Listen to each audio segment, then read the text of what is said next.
Hello friends, welcome to Nathikavin recipes. இன்றைக்கி நாம் ஒரு சிறுதானியத்தை வச்சு கேசரி எப்படி பண்ணலாம் அப்படின்னு தாங்க பார்க்க போகிறோம். இன்றைக்கி நாம் பார்க்க போகிறது திணை அரிசியை வச்சு ஒரு கேசரி பண்ண போகிறோம். இது ரொம்ப ஹெல்த்தியும் கூட, குழந்தைங்களுக்கும் கொடுக்கலாம், பெரியவங்களும் சாப்பிட்லாம். வெல்லத்தில் தான் செய்ய போகிறோம், அதனால் அயன் சத்து எல்லாமே கிடைக்கும். அதனால் ரொம்ப ஹெல்த்தியானது கூட, எல்லாருமே சாப்பிட்லாம். அதே போல் முருகருக்கு ரொம்ப பிடிச்ச ஒரு விஷயம் திணை. அதனால் நீங்கள் கடவுளுக்கும் இதை படைக்கலாம். அதுக்கு முன்னாடி நம்ம சேனல் Nathikavin ரெசிபீஸை சப்ஸ்கிரைப் பண்ணிக்கோங்க. பக்கத்தில் இருக்க பெல் ஐக்கானையும் கிளிக் பண்ணிக்கோங்க. நான் 1 கப் திணை அரிசி எடுத்துருக்கிறேன். அதை சேர்த்து நல்லா கழுவிக்கோங்க. ஏன்னா அதில் மண், தூசி இதெல்லாம் இருக்கும். அதனால் நல்லா கழுவிடுங்க. முதல்ல தண்ணி ஊற்றி 2-3 தடவை கழுவிக்கோங்க. பாருங்கள், அந்த தேவையில்லாத இதெல்லாமே மேலே மிதக்குது பாருங்கள், அது எல்லாமே கீழே கொட்டிடலாம். இப்போ 2-3 தடவை கழுவுனதுக்கு அப்புறமா 2-3 தடவை கழுவிக்கோங்க. அப்போ தான் அந்த மண், கல் அதெல்லாமே சில டைமில் கீழே கிடக்கும். அதெல்லாம் தனியாக அரிச்சு எடுத்துக்கலாம். நல்லா கழுவிட்டால் தான் நல்லது. இப்போ நல்லா கழுவிட்டு தண்ணியெல்லாம் இருத்துட்டு ஒரு துணியில் ஒரு அரை மணி நேரம் காய வச்சுருங்க. நான் வெல்லம் நிறையா 1 கப் அளவுக்கு எடுத்துருக்கேன். நிறையா எடுத்துக்கோங்க, அப்போ தான் இனிப்பு நம்மளுக்கு கரெக்டாக இருக்கும். இப்போ நம்ம அரை மணி நேரத்துக்கு அப்புறம் பாருங்கள், அரிசி நல்லா கொஞ்சம் காஞ்சிருக்கு.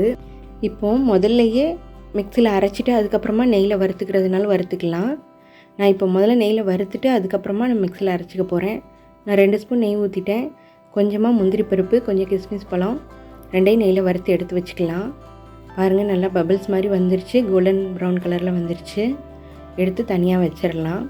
இப்போ மீதி இருக்கிற நெய்யில் இந்த திணை அரிசி காஞ்சது இருக்கு இல்லைங்களா, அதை போட்டு நான் நல்லா வறுத்துக்க போகிறேன். கொஞ்சம் வாசனை வர அளவுக்கு வறுத்துக்கிட்டால் போதும்.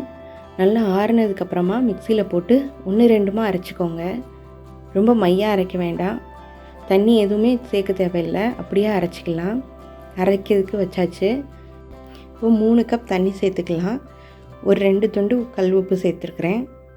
அதில் நம்ம மிக்சியில் அரைச்ச அந்த அரிசி இருக்கு இல்லைங்களா, 1-2 தான் அரைச்சிருக்கோம், அதை சேர்த்து நல்லா வேக விட்டுக்கலாம். இப்போ இந்த அரிசி நல்லா வெந்ததுக்கு அப்புறமா தான் நம்ம வெல்லம் சேர்க்க போகிறோம். அதனால் கொஞ்சம் மூடி போட்டு நல்லா மூடி வச்சுக்கலாம். நீங்கள் முதல்ல வெல்லம் சேர்த்திங்கன்னா அரிசி நல்லா வேகாது, குருணையாக இருக்கிற மாதிரி இருக்கும். இப்போ நல்லா வெந்துருச்சு. இந்த டைமில் நம்ம வெல்லம் கரைச்சி வச்சுருக்குறோம், மண் எதுவும் இல்லாமல். வெல்லத்தை நான் தண்ணியில் ஊற வச்சுருந்தோம் இல்லைங்களா, அதை நல்லா கரைச்சி வச்சுருக்கோம். அதை இதோடு சேர்த்துடலாம், நம்ம திணை அரிசியோடு சேர்த்துடலாம். நல்லா ஃபில்ட்ரு பண்ணி வச்சுக்கோங்க வெல்லத்தை. இப்போ நல்லா மிக்ஸ் பண்ணி விட்டுருங்க. நல்லா அரிசியும் வெல்லமும் நல்லா மிக்ஸ் ஆகணும்.